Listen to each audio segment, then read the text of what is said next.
اللہ کی جو شان کریمی ہے یا اللہ کی بے نیازی، تم اللہ کی مدد کرو گے تو اللہ تمہاری مدد کرے گا. تو کیا اللہ ہماری مدد کا محتاج ہے؟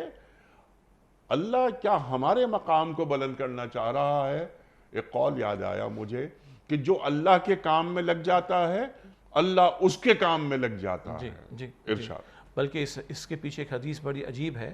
حدیث تو معروف ہے، ڈاکٹر اسرار صاحب رحمۃ اللہ علیہ ہمارے استاد بڑے عجیب انداز سے، تم اپنے بھائی کی حاجت کو پورا کرنے میں لگ جاؤ، اللہ تمہاری حاجت کو پورا کرنے میں لگا. سبحان اللہ، سبحان اللہ. تو جو مخلوق کی حاجت کو پورا کرنے میں لگی، اللہ کہتے میں تیری حاجت، اللہ کے رسول فرماتے اللہ اس کی حاجت کو پورا کرنے میں لگ جائے گا.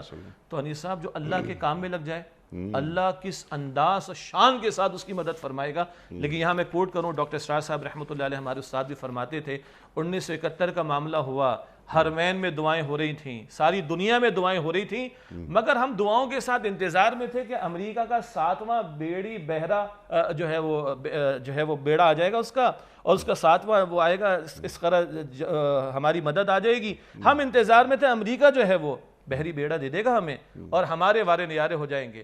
ہم دعائیں کروا رہے حرمین میں اور ہم امریکہ سے منتظر بھی ہیں. بتوں سے تجھ کو امیدیں، خدا سے نہ امیدی. اور مجھے بتا تو صحیح کافری ہے کیا؟ یعنی توکل، وہ توکل کہ ماں سوا سے اپنے آپ کو الگ کر لو اور خالصتاً اللہ پر توکل کر لو، تب یہ اللہ کی مدد کا وعدہ ہے. شرکیہ طرز عمل کے ساتھ اللہ کی مدد کا وعدہ نہیں ہے. اللہ کے ساتھ بھی بنا کر رکھوں، غیروں کے ساتھ بھی بنا کر رکھوں، اللہ کے دین کے دشمنوں سے بھی توقعات رکھوں اور اللہ بھی میرے ساتھ معاملہ کر لے. یہ ڈویلٹی، یہ منافقت اور یہ شرکیہ طرز عمل نہیں چلے گا.